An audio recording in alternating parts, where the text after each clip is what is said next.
Hi friends, இன்னைக்கு நம்ம வாழைத்தண்டு கூட்டு எப்படி பண்ணுறதுன்னு பார்த்துடலாம்.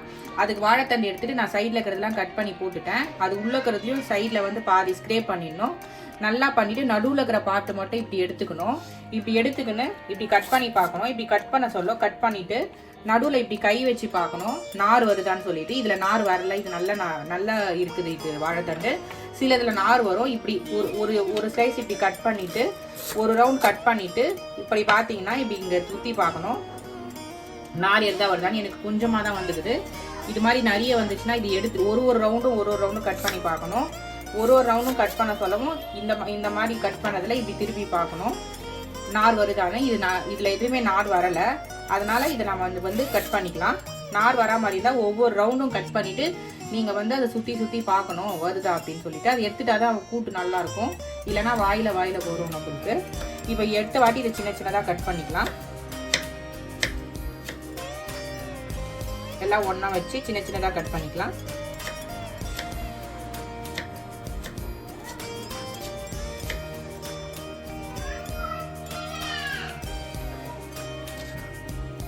அந்த ரவுண்டாக வச்சாலும் அது மேலே வச்சு கட் பண்ணிங்கன்னா சின்னதாக வந்துடும்.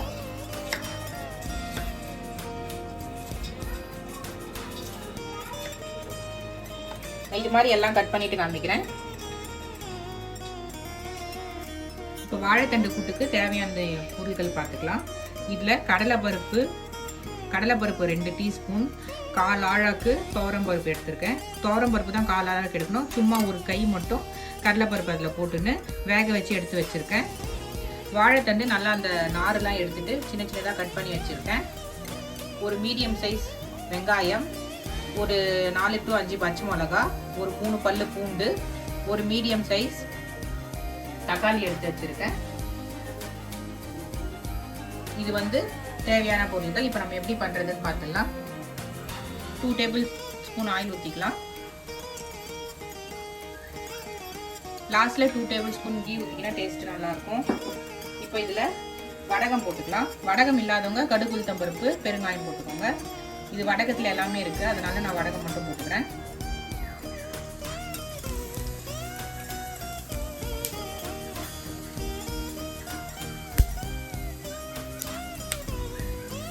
வடகம் நல்லா பொரியணும்.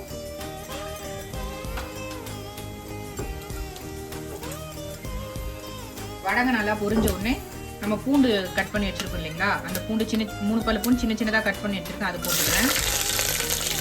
அது போட்டுட்டு கொஞ்சம் நல்லா வதங்கணும்.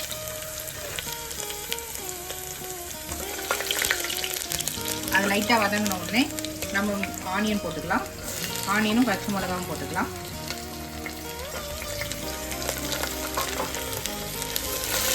பூண்டு வெங்காயம் பச்சை மிளகாய் நல்லா வதங்கணும். கொஞ்சம் நல்லா கண்ணாடி பதம் வர அளவுக்கு நல்லா வதங்கிட்டா தான் நல்லாயிருக்கும். வெங்காயம் வதங்கிறதுக்கு தேவையான உப்பு போட்டுக்கலாம். தேவையான அளவு உப்பு,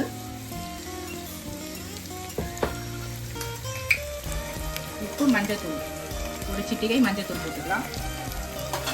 பருப்பு ஆட் பண்ணுறதுல எல்லாமே மஞ்சத்தூள் போட்டோம்னா நல்லாயிருக்கும். இது கொஞ்சம் நல்லா வதங்கணும்.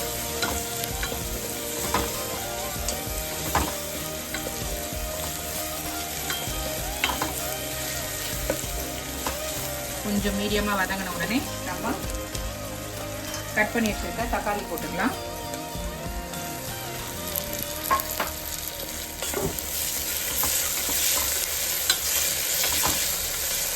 இப்போ இந்த வெங்காயம் தக்காளி பூண்டு பச்சை மிளகா நல்லா சுருண்டு வதங்கி வரணும். அதுக்கப்புறம் நம்ம கட் பண்ண வாழைத்தண்டு போட்டு தண்ணி ஊற்றி ஃபஸ்ட்டு வேக வச்சு எடுத்துக்கலாம். அதுக்கப்புறமா நம்ம ஊற்றின பருப்பு ஆட் பண்ணலாம். ஃபஸ்ட்டு இது நல்லா போட்டுட்டு அப்புறம் நம்ம சில்லி பவுடர் அதெல்லாம் ஆட் பண்ணிக்கலாம். வாழைத்தண்டு போட்ட வாட்டி இது ஃபஸ்ட்டு கொஞ்சம் நல்லா வதங்கி வரணும். இது நல்லா இந்த அளவு வதங்கி வந்த உடனே நம்ம சின்னதாக கட் பண்ணி வச்சிருக்க வாழைத்தண்டு போட்டுக்கலாம்.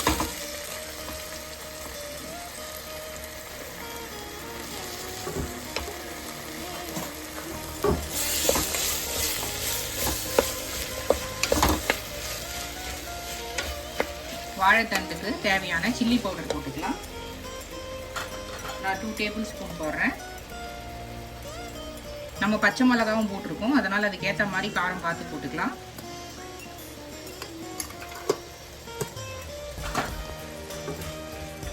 இப்போ வாழைத்தண்டு வேகிறதுக்கு தேவையான அளவு தண்ணி ஊற்றிக்கலாம்.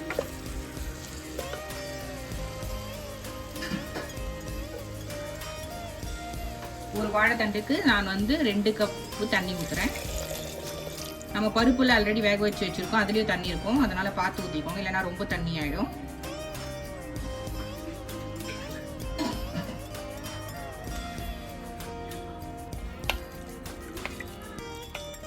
இப்போ இது நல்லா மூடி போட்டு ஒரு 3 விசில் ஹை ஃப்ளேம்லையும் லோ ஃப்ளேமில் ஒரு 10 மினிட்ஸ் வச்சு ஆஃப் பண்ணி எடுத்துக்கலாம்.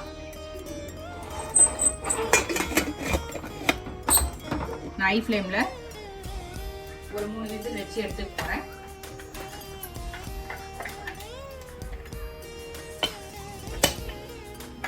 மூணு ஃப்ளேம் வந்த உடனே சிம் பண்ணிவிட்டு ஒரு 10 மினிட்ஸ் போதும். 3 விசில் வந்த உடனே சிம் பண்ணிவிட்டு 10 மினிட்ஸ் வச்சுட்டு ஆஃப் பண்ணிவிட்டு காமிக்கிறேன்.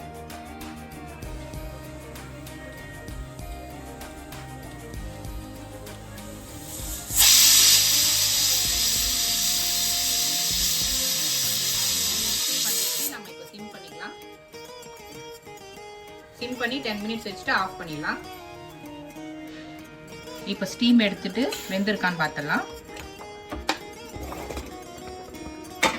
இப்போ நல்லா வெந்துட்டு இருக்கு. இப்போ நம்ம வேக வச்சு வச்சிருக்க பருப்பு ஆட் பண்ணிக்கலாம்.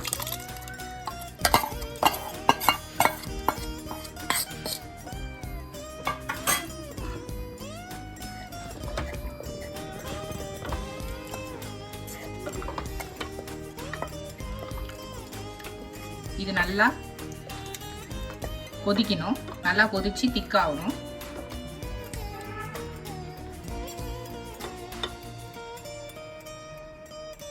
இப்போ தண்ணிலாம் சுண்டி வாழைத்தண்டோட எல்லாமே பருப்பு தான் சேர்ந்து தண்ணிலாம் சுண்டி சரியாயிடுச்சு. நம்ம வாழைத்தண்டு கூட்டு டேஸ்டியாக சூப்பராக ரெடி ஆயிடுச்சு. சர்வ் பண்ணிக்கலாம். இதே மாதிரி நிறைய வீடியோ நம்ம சேனலில் இருக்குது, பார்க்காதவங்க போய் பாருங்கள். சப்ஸ்கிரைப் பண்ணாதவங்க சப்ஸ்கிரைப் பண்ணிக்கோங்க. தேங்க்யூ.